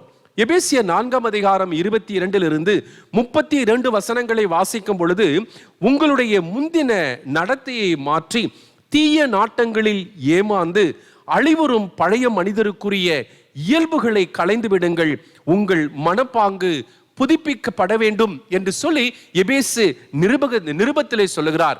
உங்களுடைய கோபம் தணியட்டும், சூரியன் மறைவதற்குள்ளாக உங்களுடைய கோபங்கள் மாற வேண்டும் என்று சொல்லி நேர்மையாக இருங்கள், கெட்ட வார்த்தை பேசக்கூடாது, தூய ஆவிக்கு துயரம் வருவிக்காதீர்கள் என்று சொல்லி மனக்கசப்பு, சீற்றம், சினம், கூச்சல், பழிசொல் இவற்றை உங்களிடம் இருந்து நீக்குங்கள் என்று சொல்லுகின்றார். இன்றைய சுவிசேஷ பகுதியை நீங்கள் பார்ப்பீர்கள் என்று சொன்னால், மத்தேயு 9ஆம் அதிகாரம் முதல் 8 வசனங்களிலே முடக்குமாதமுற்றவரை குணப்படுத்தும் பொழுது, உங்கள் உள்ளங்களில் நீங்கள் தீயதை சிந்திப்பது ஏன் என்றார். Why are you thinking such evil things என்று சொல்லுகிறார். ஒரு நல்ல செயல்களை செய்யும் பொழுது மனிதனுடைய இருதயம் தீமையினால் நிறைந்திருக்கிறது என்கிறதை ஆண்டவர் இயேசு கிறிஸ்து சுட்டி காண்பிக்கின்றார். இந்த நாளினுடைய படிவாக்கியம், நீங்கள் பரம எருசலேமை ஆகிய ஜீவனுள்ள பராபனுடைய பட்டணத்திற்கு வந்து சேர்ந்தீர்கள், வியாதிப்பட்டிருக்கிறேன் என்று குடியானவன் ஒருவனும் சொல்வதில்லை, அதில் வாசமாயிருக்கிற ஜனத்தின் அக்கிரமம் மன்னிக்கப்பட்டிருக்கும் என்று சொல்லி ஆண்டவர் சொல்லுகிறார். அருமையான இறை மக்களே, நம்முடைய சரீரமும் நம்முடைய ஆன்மாவும் புதுப்பிக்கப்பட வேண்டும் என்று சொல்லி கடவுள் நம்மை இந்த நாளிலே அழைத்திருக்கிறார். அப்ப அழைத்திருக்கிற ஆண்டவர் இந்த யாக்கோபின் நிருபம் 5ஆம் அதிகாரம் 13 20 வசனங்களிலே அவர் சொல்லும் பொழுது ஜெபத்தினுடைய வல்லமையை சொல்லுகிறார். the power of the prayer என்று சொல்லலாம். அந்த ஜெபத்தின் வல்லமையை நம்முடைய வாழ்விற்குள்ளாக நாம் ஏற்றுக்கொள்ளும் பொழுது ஒரு புதிய படைப்பாக மாற கடவுள் நம்மை ஆசீர்வதித்திருக்கிறார். ஆகவே இந்த பகுதிகளிலே 3 விதமான காரியங்கள் எலியா சரியா ஜெபிக்கும் பொழுது அந்த ஜெபத்தினுடைய வல்லமையை நாம் பார்த்தோம் அல்லவா? ஆகவே அந்த ஜெபத்தை நாம் ஏற்றுக்கொள்ள வேண்டும். சபையில் வியாதியாக இருக்கிறார்கள் என்று சொன்னால் மூப்பர்களை வரவழைத்து அவர்கள் மேல் எண்ணெய் பூசி அவர்களுக்காக ஜெபிக்கும் பொழுது நான் விடுதலையை கொடுப்பேன் என்று சொல்கிறார். ஆகவே இந்த ஜெபத்தினுடைய வல்லமையை இந்த ஞாயிற்றுக்கிழமை நானும் நீங்களும் பெற்றுக்கொள்வோமே என்று சொன்னால் நிச்சயமாக நம்முடைய சரீரமும் ஆன்மாவும் புதுப்பிக்கப்படுகின்ற ஒரு சூழலுக்குள் வருகின்றோம். ஆகவே 3 சிந்தனைகளை நான் இந்த இடத்திலே கொடுக்கிறேன். முதலாவதாக prayerlessness is faithlessness. இரண்டாவதாக persistent prayer believes God. மூன்றாவது historical examples of prevailing prayer என்று சொல்லி 3 காரியங்கள். முதலாவதாக சொன்னேன் prayerlessness is faithlessness என்று சொன்னேன். அதாவது ஜெபமற்ற வாழ்க்கை விசுவாசமற்ற வாழ்க்கையாக இருக்கிறது. persistent prayer believes God. தொடர்ச்சியான ஜெபம் கடவுளை நம்புகிறது. Historical examples of prevailing prayer, இப்பொழுது நிகழ்ந்து கொண்டிருக்கும் ஜெபத்திற்கு வரலாற்றின் ஆதாரங்கள் என்று சொல்லி 3 சிந்தனைகளை பார்க்கலாம். எஃபெக்டிவ் ஃபர்வென்ட் பிரேயர் என்று சொல்லலாம். அதாவது பலனளிக்கும் ஆர்வமுள்ள ஜெபம் ஒரு மனிதனுடைய வாழ்க்கைக்குள்ளாக வரும் பொழுது அவனுடைய சரீரமும் அவனுடைய ஆன்மாவும் புதுப்பிக்கப்படுகிறதை பார்க்கிறோம். முதலாவதாக சொன்னேன் ஜெபமற்ற வாழ்க்கை விசுவாசமற்ற வாழ்க்கை என்று சொன்னேன். அநேகருடைய வாழ்க்கையில் கிறிஸ்தவர்கள் என்று சொல்லுவார்கள், ஆனால் ஜெபத்திற்கு முக்கியத்துவம் கொடுக்கல. நவம்பர் மாசத்தினுடைய மலரை நான் வெளியிடுவதற்காக நான் ஜெபித்து நான் செய்தேன். அதுல நவம்பர் மாசம் இந்த அன்புநாத சர்ச்சில் என்னென்ன காரியங்கள் நடைபெற வேண்டும் என்று சொல்லி அத்தனையும் விசுவாசத்தோடு நாங்கள் பிரிண்ட் பண்ணுவதற்கு நாங்கள் கமிட்டியாக நாங்கள் முடிவு பண்ணிட்டோம். ஏனென்றால் இந்த லாக்டவுன் எப்போ முடியும்னு தெரியல. ஆனால் எந்தெந்த நாளில் எக்ஸப்ட் மண்டே, திங்கட்கிழமை தவிர ஞாயிற்றுக்கிழமையிலிருந்து சனிக்கிழமை வரை எந்தெந்த ஊழியங்கள் எந்தெந்த காரியங்கள் நடைபெறுகிறது என்று சொல்லி அதிகமாக ஜெபத்திற்கு முக்கியத்துவம் கொடுத்து அந்த மலரை, அந்த அன்புநாதர் ஆலய செய்தி மலரை நாங்கள் வெளியில் கொண்டு வந்திருக்கின்றோம். மத்தேயு 6ஆம் அதிகாரம் 5 6 வசனங்களை வாசிக்கும் பொழுது அங்கு வேதம் சொல்லுகிறது, நீங்கள் இறைவனிடம் வேண்டும் பொழுது வெளி வேடக்காரரை போல் இருக்க வேண்டாம், நீங்கள் இறைவனிடம் வேண்டும் போது உங்கள் அறைக்கு சென்று கதவை அடைத்து கொண்டு மறைவாய் உள்ள உங்கள் தந்தையை நோக்கி வேண்டுங்கள், மறைவாய் உள்ளத்தை காணும் உங்கள் தந்தையும் உங்களுக்கு கைமாறு அளிப்பார் என்று சொல்லி இந்த இடத்தில் போடப்படுகிறது. மத்தேயு 17ஆம் அதிகாரம் 14 21 வசனங்களை வாசிக்கும் பொழுது அவரை அணுகி அவர் முன் முழங்கால் படியிட்டு, ஐயா என் மகனுக்கு இரங்கும், இவன் வலிப்பு நோயினால் பெரிதும் துன்புறுகிறான், அடிக்கடி தீயிலும் அவன் தண்ணீரிலும் விழுந்து விடுகிறான் என்று சொல்லி அந்த மக்கள் கூட்டம் அதிகமாக இருக்கிற ஒரு சூழலிலும் கூட ஆண்டவரிடத்தில் அவர் முழங்கால் படியிட்டு விண்ணப்பத்தை கொடுக்கும் பொழுது ஆண்டவர் அவருடைய மகனுக்கு சுகம் கொடுக்கிறதை பார்க்கிறோம். 20வது வசனத்தில் உங்கள் நம்பிக்கை குறைவுதான் காரணம் என்று சொல்லுகிறார். You have not enough faith என்று சொல்லுகிறார். நம்முடைய ஜெபம் குறைவாக இருக்கிறது என்று சொன்னால் ஆண்டவர் மேல் வைத்திருக்கிற அந்த விசுவாசம் குறைவாக இருக்கிறது. கடுகளவு நம்பிக்கை இருந்தால் நீங்கள் இந்த மலையை பார்த்து இங்கிருந்து பெயர்ந்து அங்கு போய் என கூறினால் அது பெயர்ந்து போகும். உங்களால் முடியாதது ஒன்றுமில்லை. You could do anything என்று சொல்லுகிறார். உங்களால் எல்லாவற்றையும் செய்ய முடியும் என்று சொல்லி இந்த இடத்தில் சொல்லப்படுகிறது. அருமையான இறைமக்களே, ஜெபமற்ற வாழ்க்கை நம்முடைய வாழ்வுக்குள்ளாக இருக்குமே என்று சொன்னால் அது விசுவாசமற்ற ஒரு வாழ்க்கையாக இருக்கும் என்று சொல்லி அமெரிக்க தேசத்துல ஒரு அழகான கிராமம். அந்த அழகான கிராமத்துல ஒரு குன்றுடன் கூடிய நிலத்துல ஒரு புதிய ஆலயத்தை கட்ட வேண்டும் என்று சொல்லி தீர்மானிக்கிறார்கள். அரசு அதுக்கான அனுமதியை கொடுத்து வருகிறது. அந்த இடத்தில் அழகான ஒரு ஆலயத்தை அவர்கள் கட்டி முடித்து விடுகிறார்கள். ஆனால் ஆலயத்திற்கு முன்பாக ஒரு சிறிய குன்று போல ஒரு இடம் இருக்கிறது. அவற்றை எடுத்தால்தான் மக்கள் ஆலயத்திற்குள் வர முடியும், ஆலயத்தில் வழிபாடுகளிலே பங்கு பெற முடியும். ஆகவே என்ன செய்வது என்று தெரியல, பொருளாதார பற்றாக்குறைகள் ஏற்பட்டு கொண்டிருக்கிறது. அப்பொழுது அந்த ஆலயத்தில் இருக்கக்கூடிய போதகர் என்ன செய்கிறார், தன்னோடு கிட்டத்தட்ட ஒரு 22 நபர்களை ஒன்றிணைத்து 3 மணி நேரம் அந்த ஆலயத்திலே அவர்கள் ஜெபிக்கிறார்கள். எப்படி ஜெபிக்கிறார்கள் என்றால், கடவுளே, அரசு எங்களுக்கு இந்த நிலத்தை கொடுத்திருக்கிறது, இந்த இடத்தில் நாங்கள் ஆலயத்தை பாடுபட்டு கட்டிட்டோம், விட்டோம். இப்ப இருக்கக்கூடிய இந்த குன்றினால் மக்கள் வர முடியாமலும் வாகனங்களை நிறுத்த முடியாமல் இருக்கிறதே, இவற்றை சரி செய்வதற்கு என்னிடத்துல பணம் இல்லையேன்னு சொல்லி வேதனையோடு இருக்கும் பொழுது இதை நீர் நிறைவேற்றும் என்று சொல்லி நாங்கள் ஒன்றுமில்லாமல் இருக்கிறோம் என்று சொல்லி அவர்கள் ஜெபித்துக் கொண்டிருக்கிறார்கள். ஜெபித்து முடித்த உடனே அடுத்த நாள் காலையில மிகப்பெரிய பிரபலமான ஒரு கம்பெனியில் ஆக்மே என்கின்ற ஒரு கம்பெனியினுடைய நிறுவனத்தினுடைய அந்த மேலாளர் வந்து போதகரை சந்திக்கிறார். ஐயா, நாங்கள் இந்த குன்றுக்கு கீழே மிகப்பெரிய ஒரு கம்பெனியை நாங்கள் ஆரம்பிக்க இருக்கிறோம். ஆனால் அந்த கம்பெனியை ஆரம்பிக்கிற இடத்துல மிகப்பெரிய ஒரு பள்ளம் இருக்கிறது. அவற்றை சரி செய்ய வேண்டும் என்று சொன்னால் எங்களுக்கு பலவிதமான மண்ணும் கல்லும் தேவைப்படுகிறது. அப்பொழுது ஒரு நபர் சொன்னார், இது இவ்விதமாக ஒரு இடத்தில் இருக்கிறது என்று சொல்லி, ஆகவே நாங்கள் இங்கு இருக்கக்கூடிய மலையை இடித்து அதில் இருக்கக்கூடிய கற்களை கொண்டு வந்து நிறைவை நாங்கள் வைத்துக் கொள்கின்றோம். உங்களுக்கு கார் வைப்பதற்கான அந்த சாலையையும் நாங்கள் அமைத்து கொடுத்து விடுகிறோம் என்று சொல்லி அவர் சொன்னாராம். உடனடியாக அந்த போதகர் மிகுந்த மகிழ்ச்சி அடைந்து விசுவாச கிரியைகளை அந்த இடத்திலே பார்த்தால். காரணம், ஜெபம் தன்னுடைய வாழ்க்கையிலே ஒரு புதிய பலத்தை கொடுத்திருக்கிறது. ஆகவே பலனளிக்கும் ஆர்வமுள்ள ஜெபம் நம்முடைய வாழ்வுக்குள்ளாக வர வேண்டும் என்று இந்த பரிசுத்த ஓய்வு நாள் அழைத்திருக்கிறது. இரண்டாவதாக சொன்னேன், persistent prayer believes God என்று சொன்னேன். அதாவது இடையறாத ஜெபம் கடவுளை நம்புகிறது என்கின்ற மற்றொரு விசுவாசத்தின் செய்தி கிடைக்கிறது. 1 ராஜாக்களின் புத்தகம் 17ஆம் அதிகாரம் 21 22 வசனங்களை வாசிக்கும் பொழுது எலியாவினுடைய வாழ்க்கையை பார்க்கிறோம்.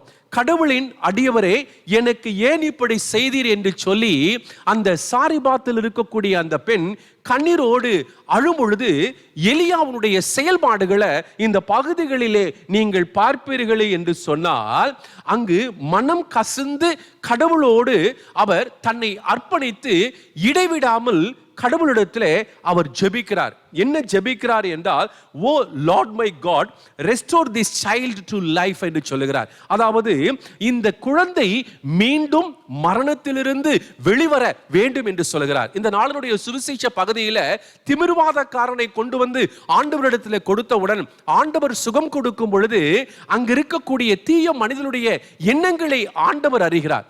இந்த இடத்துல எலியா இடையறாமல் கடவுளிடத்திலே அவர் ஜெபிக்கும் பொழுது அந்த குழந்தையின் மேல் 3 முறை அவர் விழுந்து விழுந்து ஜெபிக்கும் பொழுது கடவுள் அந்த குழந்தைக்கு மீண்டும் உயிரை கொடுக்கிறதை பார்க்கிறோம். மத்தேயு 21ஆம் அதிகாரம் 22வது வசனத்தில், நீங்கள் இறைவனிடம் வேண்டும் பொழுது நம்பிக்கையுடன் கேட்பதையெல்லாம் பெற்றுக்கொள்வீர்கள் என்று வேதம் சொல்கிறது.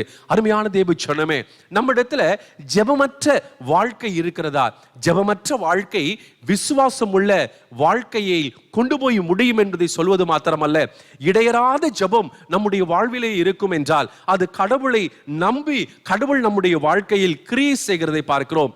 அப்போஸ்தலர் நடபடிகளின் புத்தகம் 3ஆம் அதிகாரம் 9வது வசனத்துல அவர் நடப்பதையும் கடவுளை போற்றுவதையும் மக்கள் அனைவரும் கண்டார்கள். அந்த அலங்கார வாசலிலே 38 ஆண்டுகள் படுத்து கிடக்கிற அந்த மனிதன், அந்த பேதுருவும் அந்த யோவானும் அந்த இடத்திலே அவர்கள் செல்லும் பொழுது ஆண்டவருடைய பெயரினாலே நீ எழுந்து நட என்று சொன்னவுடன் அவர்கள் எழுந்து நடமாடுகிறதை நாம் அங்கு பார்க்கிறோம். அப்போஸ்தலர் நடபடிகளின் புத்தகம் 16ஆம் அதிகாரம் 25வது வசனத்துல, நடு இரவில் பவுலும் சீலாவும் கடவுளுக்கு புகழ் பாடி இறைவனை வேண்டினார்கள் என்று சொல்லி 31வது வசனத்துல, விடுதலையை பெற்றவர்கள் இயேசுவின் மூலம் நம்பிக்கை கொள்ளுங்கள் என்று சொன்னவுடன் ஆண்டவரை அவர்கள் ஏற்றுக்கொள்கிறதை நாம் அங்கு பார்க்கிறோம். ஆகவே இடையறாத ஜெபம் கடவுளை நம்ப வைத்து நம்முடைய வாழ்க்கையில் புதிய வாழ்வின் ஆசீர்வாதங்களை கொடுக்கிறது என்கிறதை இந்த நாள் வெளிப்படுத்துகிறது. மூன்றாவதாக சொன்னேன், இந்த இடத்துல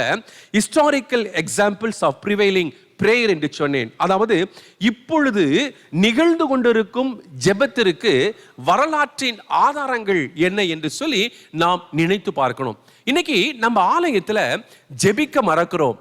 ஜெபக்குழுவுல கூட நாம் ஜெபிக்காமல் இருக்கக்கூடிய காலகட்டங்கள் வருகிறது என்று சொன்னால், ஆண்டவர் மேலும் ஆண்டவருடைய அதிசயத்தை வெளியில கொண்டு வருவதற்கு நம்ம அர்ப்பணிக்கல அப்படின்னு சொல்ல முடியும்.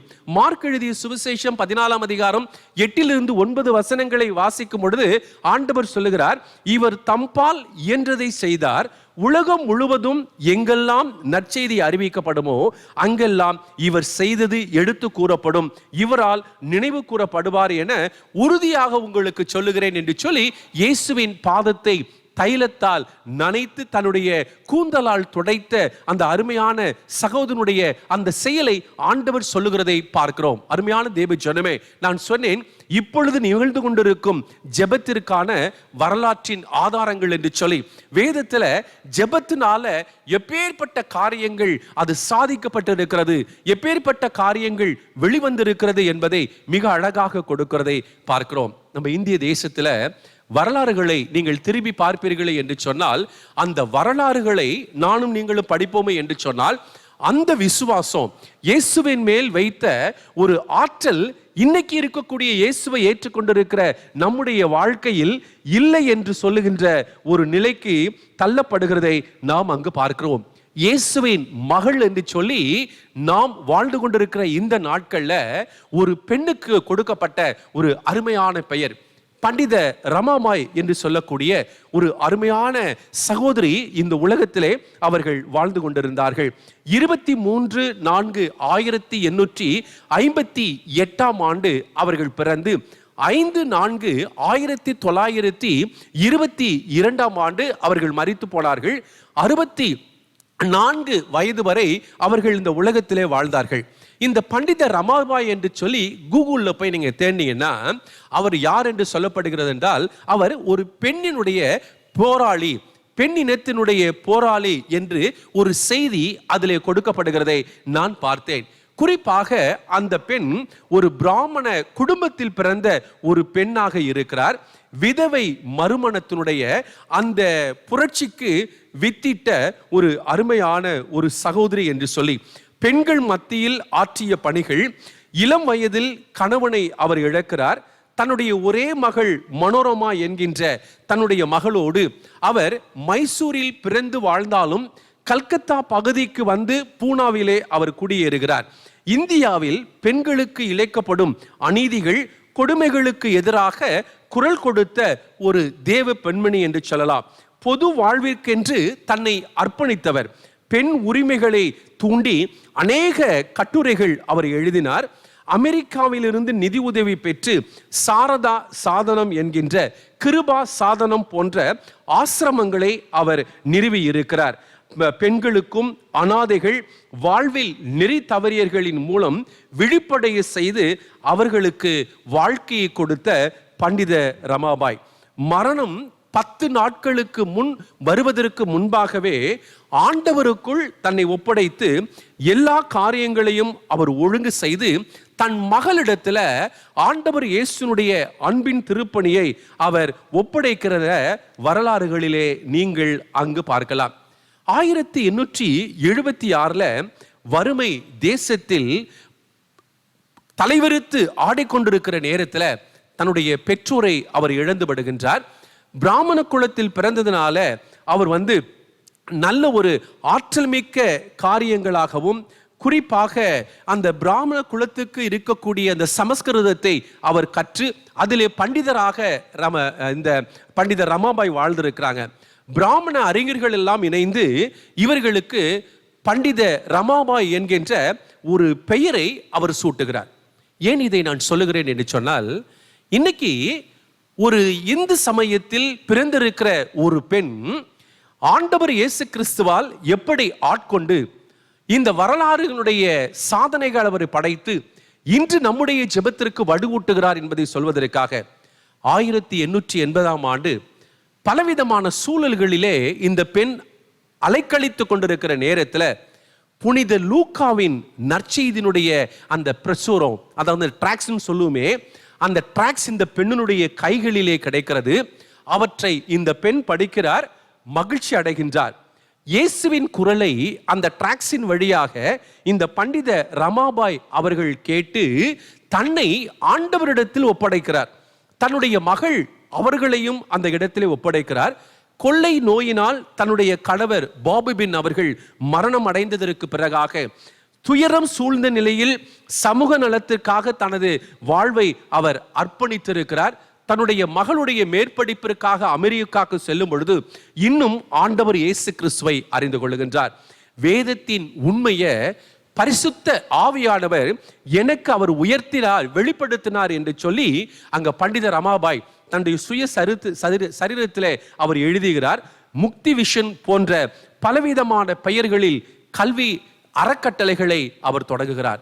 காரணம் என்னவென்றால், ஒரு பெண் தன்னுடைய வாழ்க்கையில் ஆண்டவரை ஏற்றுக்கொள்ளும் பொழுது, அந்த டிராக்ஸ்ல ஆண்டவருடைய சத்தியத்தை அறிந்து கொள்ளும் பொழுது தன்னை அர்ப்பணித்து இருக்கிறார். அதிகமான நேரம் ஜெபத்திலே தன்னை இணைத்துக் கொள்ளுகின்றார். அநேக விடுதலையின் செய்திகளை அவர் கொடுத்திருக்கிறார்.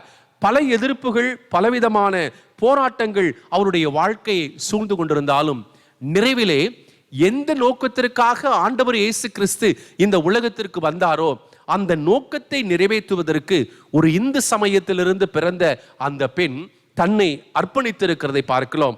1989 ஆண்டு இவருடைய சேவைகளை அறிந்து நம்முடைய இந்திய தேசம் தபால் தலை ஒன்று வெளியிடுகிறது. பண்டித ரமாபாய் அவர்களுக்கு ஒரு தபால் தலையை வெளியிடுகிறார்கள். அதிலே ஆற்றல் படைத்த ஒரு மனிதர் சொல்லுகிறார், இவர் இயேசுவின் மகள் என்று சொல்லி ஒரு மிகப்பெரிய ஒரு வெளிப்பாடை இந்த இடத்திலே கொண்டு வருகிறார். அருமையான இறைமக்களே, நான் சொன்னேன், இன்றைய ஜெபமானது நம்முடைய வாழ்க்கையில் நிகழ்ந்து கொண்டிருக்கும் ஜெபத்திற்கு வரலாற்றின் ஆதாரங்கள் என்று சொல்லி, கிட்டத்தட்ட 1858 பிறந்த ரமாபாயினுடைய வாழ்ந்த அந்த வாழ்க்கை, ஒரு பிராமண குலத்துல ஒரு இந்து சமயத்துல பிறந்த அந்த பெண் இன்று பேசப்படும் பொழுது ஆண்டவர் இயேசுவினுடைய நற்செய்தி நூலாக மாறி இருக்கிறார். ஆனால் இன்று இயேசுவை ஏற்றுக்கொண்டிருக்கிற நம்முடைய வாழ்க்கையில் நாம் எப்படி இருக்கிறோம்? ஆகவே ஆண்டவர் சொல்றாரு, உன்னுடைய ஆன்மாவும் உன்னுடைய சரீரமும் புதுப்பிக்கப்பட வேண்டும் என்று சொல்லி. அநேகருடைய கிறிஸ்தவருடைய வாழ்க்கையில இந்த ஆன்மாவும் சரீரமும் புதுப்பிக்கப்படாதபடி பழைய வாழ்க்கையை அவர்கள் வாழ்ந்து கொண்டிருப்பார்களே என்றால் பரலோக வாழ்வின் ஆசீர்வாதத்தை சுதந்திரித்துக் கொள்ள முடியாது என்று சொல்லி, உன்னுடைய லட்சிய ஓட்டத்தினுடைய இரண்டாவது குறிக்கோள் எப்படி இருக்க வேண்டும் என்றால், கடவுளே என்னுடைய ஆன்மாவும் என்னுடைய சரீரமும் புதுப்பிக்கப்பட வேண்டும் என்று சொல்லி, ஒரு பண்டித ரமாபாயை போல நானும் நீங்களும் இயேசுவுக்காக சரித்திரம் படைக்க ஆண்டவர் நம்மை அழைத்திருக்கிறார். அப்படி நாம் அழைக்கப்பட வேண்டும் என்று சொன்னால் நம்முடைய வாழ்க்கை ஜெபமுள்ள ஒரு வாழ்க்கையாக இருக்க வேண்டும். நம்முடைய வாழ்க்கையில் இடையறாத ஜெபங்கள் இருக்க வேண்டும். இவ்விதமான வரலாறு நினைவுகளை கேட்கும் போதெல்லாம் இந்த நினைவுகள் என்னை இன்னும் ஜெபத்திற்குள்ளாக இணைத்துக் கொள்ளுமே என்று சொன்னால், புதிய படைப்பாக மாத்திரமல்ல, ஆண்டவருடைய வருகைக்கான ஆயத்தத்தை இந்த உலகத்தில் செய்ய முடியும் என்கின்ற செய்தியை இந்த இடத்திலே கொடுத்திருக்கிறார். அன்று எலியாவை நினைவுபடுத்துவது மட்டும் வேதம் அல்ல, யோபுவை நினைவுபடுத்து மட்டும் வேதம் அல்ல, இன்றும் இயேசுவை இந்திய தேசத்திலே அறிவிக்க வந்த சீகன்பால் எடுத்த அந்த கண்ணீருடைய முயற்சியை இந்த பெண்மணி நிறைவேற்றி இருக்கிறார். இப்பேற்பட்ட வாழ்வின் ஆசீர்வாதங்களை நானும் நீங்களும் சுதந்திரித்துக் கொண்டு ஆண்டவருடைய வருகைக்காக நம்மை அர்ப்பணிக்க, நம்முடைய சரீரத்தை தூய்மைப்படுத்திக் கொள்ள ஆண்டவர் நம்மை அழைக்கிறார். இப்பேற்பட்ட அழைப்பை இந்த நாளிலே பெற்றுக்கொள்ள ஆண்டவர் நமக்கு அருள் செய்வாராக. ஆமேன். ஆண்டவரை நோக்கி நாம் ஜெபம் செய்வோம். எங்களை நேசித்து வழிநடத்தி வருகிற எங்கள் அன்பின் கடவுளே, இந்த நாளுக்காக நாங்கள் ஜெபிக்கிறோம் ஐயா. ஆண்டவரே, யாக்கோபின் நிருபம் 5ஆம் அதிகாரம் 13 20 வசனங்களை வாசிக்கும் பொழுது ஜெபத்தினுடைய வல்லமையை குறித்து மிக அழகாக கொடுக்கப்பட்டிருக்கிறது ஐயா. ஆனால் எங்களுடைய வாழ்க்கையில் ஜெபத்திற்கு நாங்கள் எவ்வளவு நேரம் ஒதுக்குகிறோம்? 4 மணி ஜெபத்தை கேட்பதற்கு கூட இல்லாதபடி அநேகர் இந்த ட்ரஸ்ட் இன் காட் என்று சொல்லக்கூடிய அந்த நிலைகளிலிருந்து தன்னை லெஃப்ட் என்று சொல்லி வெளிப்படுத்துகின்ற காரியங்களை நாங்கள் பார்த்து கொண்டிருக்கிறோம். இறைவா, ஜெபமுள்ள ஒரு வாழ்க்கை எங்களுடைய வாழ்வில் நிறைந்திருக்கும்படியாக இருக்கிற விஷயம் ஐயா.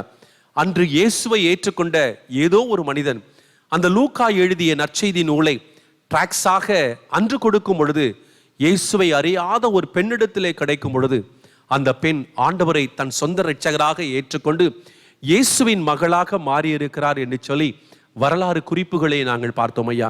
நாங்களும் ஏதோ வாழ்ந்தோம், ஏதோ எங்களுடைய வாழ்க்கை முடிந்தது என்று சொல்லி எங்களுடைய வாழ்நாட்கள் கடந்து போகாதபடி ஆண்டவருக்காக எல்லாவற்றையும் நாங்கள் செய்து ஆண்டவருடைய வருகையிலே மீட்கப்பட்ட ஜனமாக பரலோக வாழ்விற்குள் நாங்கள் கடந்து வர கர்த்தர் எங்களுக்கு அருள் செய்ய வேண்டும் என்று இயேசுவின் திருப்பெயரில் இறை வேண்டுதல் செய்கிறோம் நல்ல கடவுளே, ஆமேன்.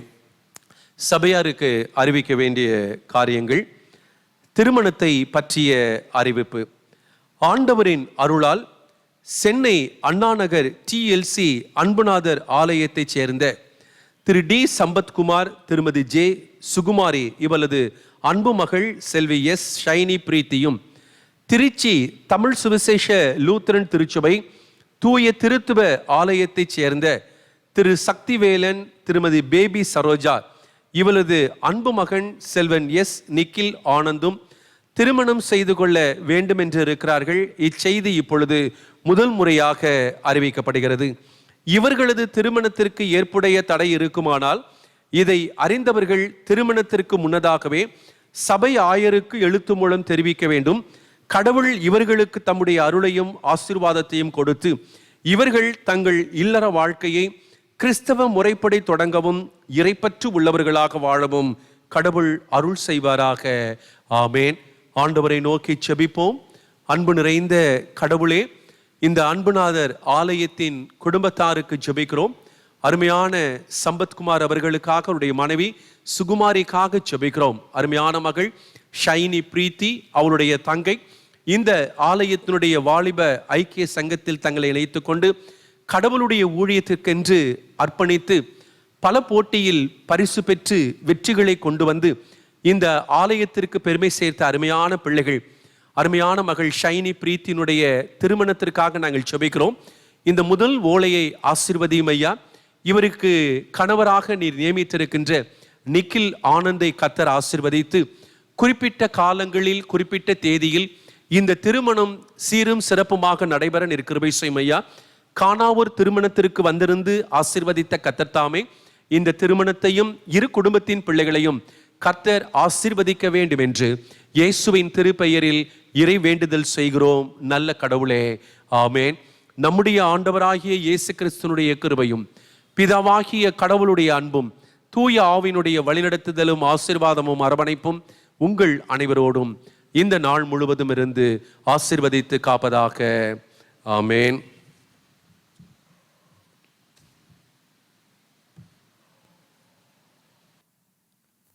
நாம் மீண்டும் கர்த்தரு நாமத்துக்கு புகழ்ச்சிக்காகவும் கர்த்தரை போற்றி பாடுமன்னமாகவும் கீர்த்தனை புஸ்தகத்தில் 191 பாடல், கீர்த்தனை 191. என்னையின் ஆனந்தம் சொல்லக்கூடாதே, மன்னன் கிறிஸ்து என் பாவத்தை எல்லாம் மன்னித்து விட்டாரே.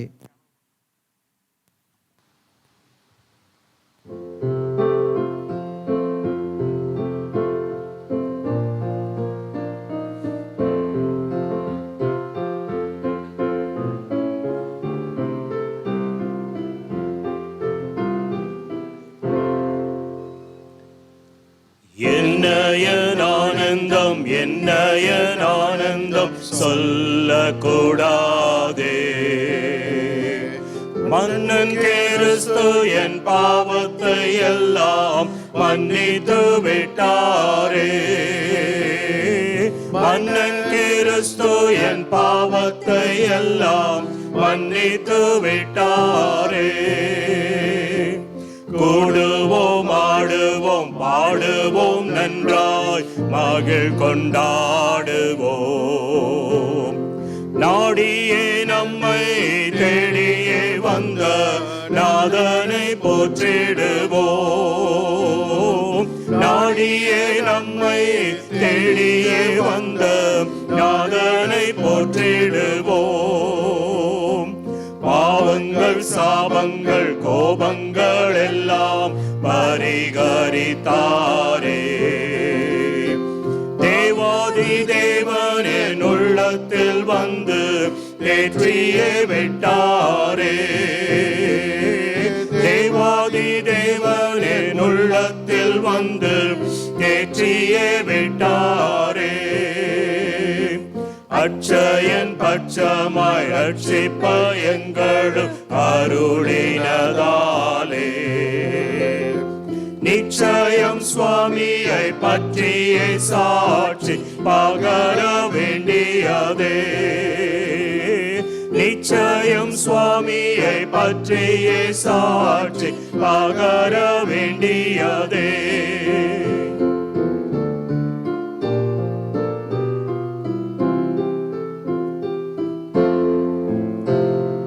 வெள்ளங்கி பொன்மூடி வாத்தியம் மேல் வீட்டில் ஜெய கொடியுடனே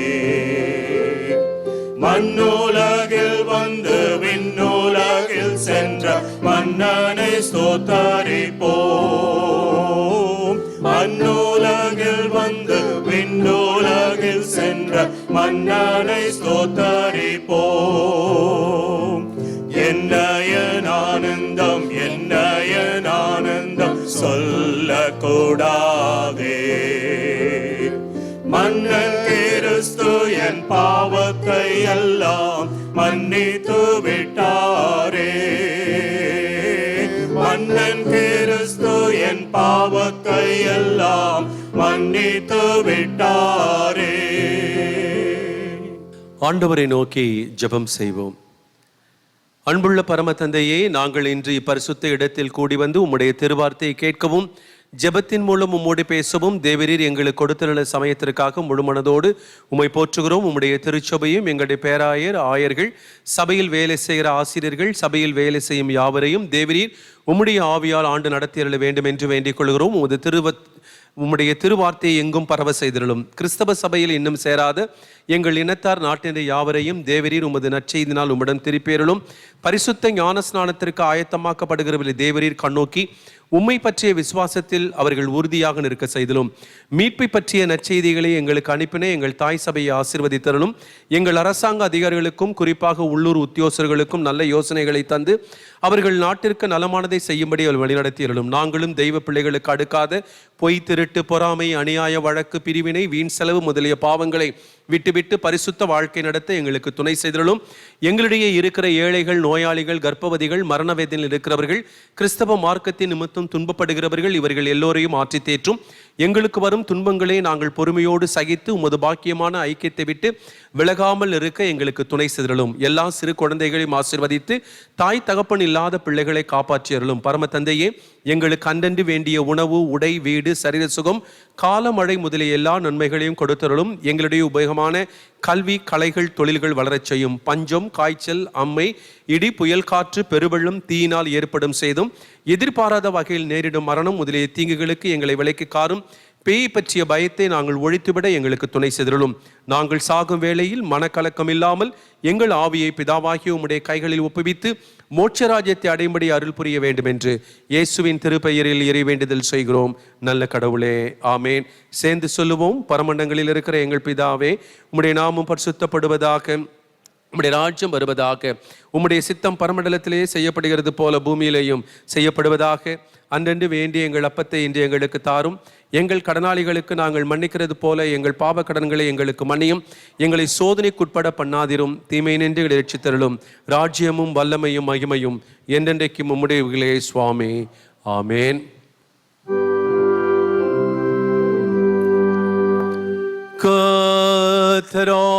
கர்த்தரானவர் உங்களோடு இருப்பாரா ஆக.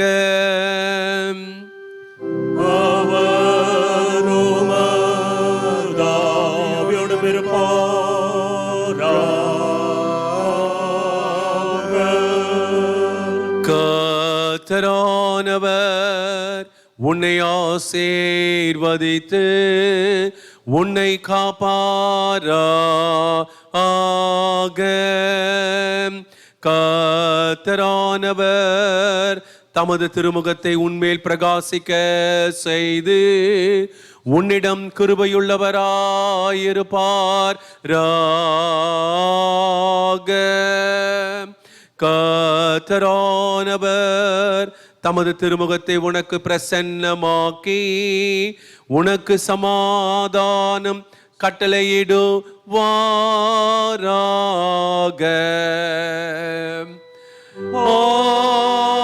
ஆமென், ஆமென், ஆமென்.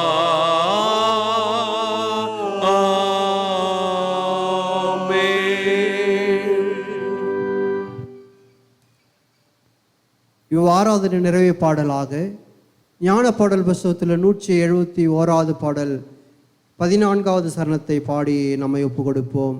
ஞான பாடல் 171 14வது சரணம். உம்முடைய சித்தமே செய்யப்படுவதாக, தினமும் அப்பம் தாருமே கடன்களை அன்பாக, மன்னித்து சோதனைகளை விலக்கி போட்டு தீமையை விலக்கிவிடும். ஆமேன்.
என் ஆத்துமாவே கர்த்தரை ஸ்தோத்திரி, என் முழு உள்ளமையுடைய பரிசுத்த நாமத்தை ஸ்தோத்திரி.